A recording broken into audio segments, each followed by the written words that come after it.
சொல்லிவிட்டு பெருமானார் தொடர்ந்து சொல்லுகிறார்கள், கர்ணால் ஆசிரா வஞ்சிதாயம் என துண்ணியம். யாரேனும் ஒரு மனிதர் உலக வாழ்விற்கு விடை பெற்றுவிட்டு மறுமையின் பயணத்திற்கு கிளம்புகிற போது, சக்கராத்தை குறித்து பெருமாள் சொல்லுகிறார்கள், உலகில் விடை பெற்று ஒரு மனிதர் கிளம்புகிற போது உலக தொடர்புகளை எல்லாம் துண்டித்து விட்டு மறுமை பயணத்தில் அவர் நுழைகிற போது அவரின் நிலையை குறித்து நபிகள் ஸல்லல்லாஹு அலைஹி வஸல்லம் சொல்லுகிறார்களாம், அவர் நல்ல மனிதராக இருந்தார், சாலிகான மனிதராக இருந்தார். இப்ப உண்மை முஸ்லிமாக வாழ்ந்திருந்தால் இந்த சில மலக்குகள் சூரிய ஒளியை போல பிரகாசம் கொண்ட, சூரிய ஒளியை போல ஒளி இலங்குகிற சில மலக்குகள் வருவார்களாம். சுவனத்து கஃனை எடுத்துக்கொண்டு, சுவனத்து நறுமணத்தை கையிலே சுமந்து கொண்டு நேராக பூமிக்கு வந்து சக்கராத்தில் இருக்கிற அந்த மனிதரின் பார்வை எட்டுகிற தூரத்தில் அமர்ந்து கொள்வார்களாம். இதுவே அவருக்கு பெரிய சுபச்செய்தி நல்லவர்களுக்கு. இப்ப இந்த மலக்குகள் இவர் பார்க்கிற பார்வையே, அவர்களின் தோற்றமே பெரும் பஷாரத்தாக, பெரும் உற்சாகமாக இருக்குமா கண்ணிமிக்கவர்களே. இந்த குறித்த நேரம் இருக்கிற போது மலக்குள் மௌத் வருவார். அந்த மலக்குகள் தனி, மலக்குள் மௌத் வருவாங்க.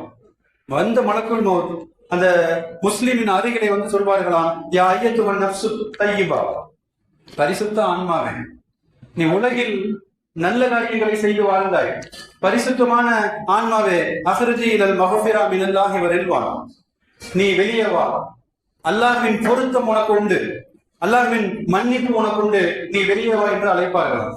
அந்த பரிசுத்த ஆன்மா அது எவ்வளவு வேகத்தில் வரும் ஹதீஸிலே சொல்லுகிறார்கள், தோல் பை, தண்ணீர் நிரப்பப்பட்டிருக்கிற தோல் பை தலைகீழாக கவிழ்க்கப்பட்டால் எத்துணை விரைவாக தண்ணீர் வழிந்தோடுமோ அவ்வளவு விரைவில் அந்த பரிசுத்த ஆன்மா உடலிலிருந்து வெளியேறுமா, மிக இலகுவாக வெளியே வந்துவிடும். இல்லாத பாக்கியத்தை தந்தவர்களாக நினைவிக்கவர்களே. அதனுடைய நறுமணத்தை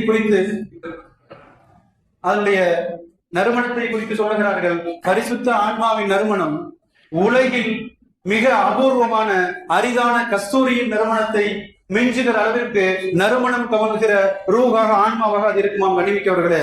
வெளியே வந்த அடுத்த நொடி கனமும் தாமதிக்காமல் மலக்குள் மௌத் சுவனத்தில் இருந்து கொண்டு வந்திருக்கிற கஃன் துணியில் அந்த ஆன்மாவை ரூகை வைத்து அப்படியே அதை மூடிக்கொள்வார்களாம் கண்ணிமிக்கவர்களே. அதை எடுத்து வானத்திற்கு கொண்டு போவோம்.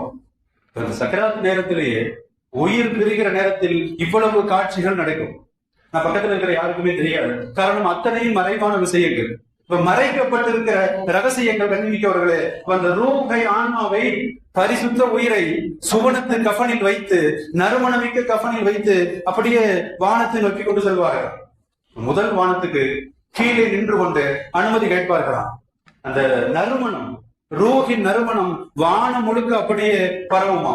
மஹாதிகர் ரூஹு தையிபா, மலக்குகள் கேட்பார்களாம், இது என்ன பரிசுத்த ஆன்மா, இது யாருடைய ஆன்மா? மலக்குகள் கேட்பார்களாம். பதில் வருமாம், ஃபுலான் இப்னு ஃபுலான், இன்னாரின் மகன் இன்னார். தந்தையின் பெயரோடு மலக்குகள் பதில் சொல்வார்களாம், ஃபுலான் இப்னு ஃபுலான் பி அஹ்ஸனி அஸ்மாஹி, உலகில் அவருக்கு வைக்கப்பட்ட அழகிய பெயரை சொல்லி இன்ன பெயருடைய இவரின் மகன் என்று பதில் சொல்லப்படுவாங்க கண்ணிமிக்கவர்களே. மட்டுமல்ல, அப்படின்னு முதல் வானம், ஒவ்வொரு வானமாக அடுத்தடுத்து அந்த ரூஹ் கொண்டு செல்லப்படுகிற போது முதல் வானத்து மலக்குகள் இரண்டாம் வானம் வரை வந்து வழி அனுப்புவார்களாம். இரண்டாவது வானத்து மலக்குகள் மூன்றாவது வானம் வரை. அந்த ரூஹின் கண்ணியம், உலகில் கட்டுப்பட்டு வாழ்ந்த ஆன்மா, அல்லாஹ்வின் திருப்தியை பெற்ற மனிதர் பெரும் பாக்கியசாலி. இப்படியே 7 வானங்கள் அந்த ரூஹ் எடுத்துச் செல்லப்படும், மலக்குகளால் அந்த ரூஹ் எடுத்துச் செல்லப்படும். கண்ணிமிக்கவர்களே, 7வது வானத்துக்கு போனதுக்கு அப்புறம் அங்கிருந்து ஒரு சப்தம் வருமா அல்லாஹ்வின் புறமிருந்து. இந்த ரூஹ், பரிசுத்த ரூஹ் ஆன்மா, இதை இல்லையின் என்கிற நல்லோர்களின் செயல்கள் எல்லாம் பதிவு செய்யப்படுகிற ஒரு பதிவேடு, நல்லோர்களின் நன்மைகள் எல்லாம் எழுதப்படுகிற ஒரு பதிவேடு, அதில் இதை பதிவு செய்யுங்கள் என்று உத்தரவு வருமாம் கண்ணிமிக்கவர்களே. அதற்கு பிறகு அந்த உத்தரவு வருமா, ஆயுதுகோ இழல் அருள், இந்த ரூஹை, ஆன்மாவை மீண்டும் பூமிக்கு திருப்பி அனுப்புங்கள், இவரின் கபருக்கு திருப்பி அனுப்புங்கள். காரணம், கேள்வி கணக்கு இருக்காது, கேள்வி கணக்கு துவங்கவிருக்கிறது. எல்லாவித கண்ணியமும் வானத்தில் முடிந்ததற்கு பின்னால் மீண்டும் ரூஹ் அது பூமிக்கு, அவரின் கபருக்கு திருப்பப்படுகிறது. கண்ணிமிக்கவர்களே, இப்ப 2 மலக்குகள் வருவார்கள். மலக்கான், 2 மலக்குகள் அடக்கிவிட்டு சில அடி தூரம் சென்றதற்கு பின்னால், எல்லாம் முடிந்ததற்கு பின்னால் மலக்குகள் கபருக்கு வருவார்கள். அந்த மையத்திற்கு ரூஹ் திரும்ப வரும் உடலுக்கு. யுஜிலிசானிகி, மலக்குகள் எழுப்பி அமர வைப்பார்கள். உலவாக்கியோடு முடிஞ்சது கிடையாது. இவ்வளவு நெருக்கடிகள். நபிகள் நாயகம் ஒவ்வொரு தொழுகைக்கு பிறகும் பாதுகாப்பு தேடிய துவாக்களிலே ஒன்று அல்லாஹும்ம இன்னி அஊது பிக மின் அஸாபில் கப்ர். யா அல்லாஹ், கபர் வேதனையை விட்டு என்னை பாதுகாப்பாயா, மன்னரை வேதனையை விட்டு என்னை காப்பாயாக என்று நபிகள் ஸல்லல்லாஹு அலைஹி வஸல்லம் சமுதாயத்துக்கு கற்றுத்தருகிறார். கண்ணிமிக்கவர்களே, இப்ப மலக்குகள் அவரை அமர வைப்பார்கள். புது உலகமா இருக்கும், இவ்வளவு உலகத்துல வாழ்ந்திருப்பாரு, தாயோடு, மனைவியோடு, நண்பர்களோடு. அப்ப தனிமை சிறையில் கொண்டு போய் அவரை தள்ளிவிட்டு வருகிறோம். தனியாக எழுந்து அமர்ந்து கடும் இருள் சூழ்ந்திருக்கிற கபருல அவர் மலக்குகளின் கேள்விக்கு பதில் சொல்லுவார். கண்ணிமிக்கவர்களே, மலக்குகள் நாம் பிரபலமாக அறிந்திருக்கலாம். மண் ரப்புக்க, முதல் கேள்வி, உன் ரப்பு யார்? ரப்பி அல்லாஹ். நல்ல மனிதன் பதில் சொல்லுவார், என் ரப்பு அல்லாஹ். மா தீனுக்க, இரண்டாவது கேள்வி, நீ எந்த மார்க்கத்தை சார்ந்தவர்? உலகில் எந்த மார்க்கத்தை பின்பற்றி வாழ்ந்தாய்? தீனியால் இஸ்லாம், என் மார்க்கம் இஸ்லாம். மூன்றாவது கேட்பாங்க, மாஹாதர் ரஜுல் அல்லது பாய்ச இழைக்க, உங்களுக்கு தூதராக அனுப்பப்பட்ட இந்த மனிதரை பற்றி என்ன சொல்லுகிறாய்? உனது அபிப்பிராயம் என்ன? ஹுவ ரசூலுல்லாஹ், இவர் எங்களுடைய தூதர் நபிகள் ஸல்லல்லாஹு அலைஹி வஸல்லம். இப்ப கேள்விகள் மூன்றுக்கும் சரியான பதில் அல்லாஹ்வின் அருளால் அவர் சொல்லுவாரு. அடுத்து அந்த மலக்குகள் கேட்பாங்களாம், மா இல்முக, பதிலை எப்படி நீ தெரிந்து கொண்டாய்? உன்னால் எப்படி பதில் சொல்ல முடிந்தது? கேள்வி கேட்கிற போது அந்த மனிதர் சொல்லுவாராம், ஃபகரவுத்து கிதாப் அல்லாஹ், நான் உலகில் வாழுகிற போது அல்லாஹ்வின் வேதத்தை ஓதி இருக்கிறேன், குர்ஆனை ஓதி இருக்கிறேன், நிறைய நான் குர்ஆனை படித்திருக்கிறேன். ஆமன்து பிஹி, நபிகள் நாயகத்தை நான் ஈமான் கொண்டிருக்கிறேன். அல்லாஹ்வின் வசனத்தை படித்து தெரிந்து கொண்டு நபிகள் நாயகத்தை ஈமான் கொண்டிருக்கிறேன். வஸத்தக்து பி, நான் அதை உண்மைப்படுத்தி வாழ்ந்தேன். குர்ஆனுடைய தொடர்பு எவ்வளவு இருக்குதோ மறுமையில பாசறையிடும். எவ்வளவு தூரம் குர்ஆனை கையில் எடுக்கிறோமோ நமக்கு மறுமையில் வெற்றி உண்டு. கண்ணிமிக்கவர்களே, யோசிக்க வேண்டும், குர்ஆனை விட்டு எவ்வளவு தூரம் விலகி இருக்கிறோமோ நல்லா பாதுகாக்க வேண்டும். குர்ஆனுக்கும் நமக்குமான தொடர்பு ரமலானில் மட்டுமல்ல, ஆயுள் வரை தொடர வேண்டும், காலம் முழுக்க தொடர வேண்டும்.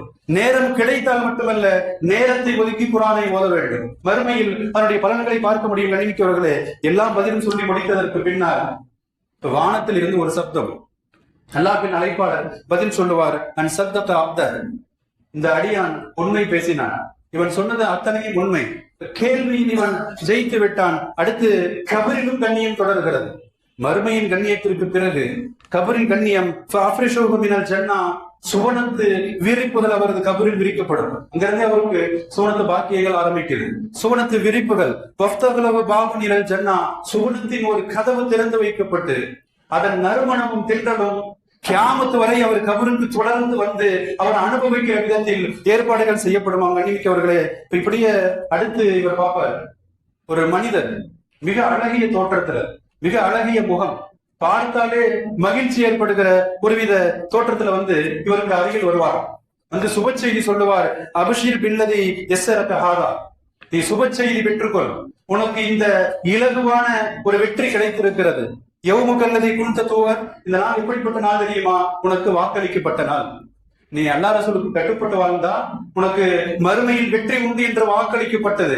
நீ அதை உண்மைப்படுத்தினாய், வெற்றி உனக்கு உறுதி என்று சொல்லப்படுமா. மன்னிமிக்கவர்களே, இவர் கேட்பாராம், மன்னன்த, நீ யார் அப்படின்னு கேட்பாராம். எனக்கு சுப செய்தி சொல்கிறாயே, நீ யார்? உன் முகத்தை பார்த்தால் நற்செய்தி சொல்பவரை போல இருக்கிறது, நன்மையை கொண்டு சுப செய்தி சொல்பவரை போல இருக்கிறது, நீ யார் என்று கேட்பாராம். அந்த மனிதர் பேசுவார், ஆனா அமலுக்கு சாரி, நான் யார் தெரியுமா? நீ செய்த நல்ல அமல்கள், நீ உலகில் செய்து விட்டு வந்த சாலிகான அமல்கள் நான்.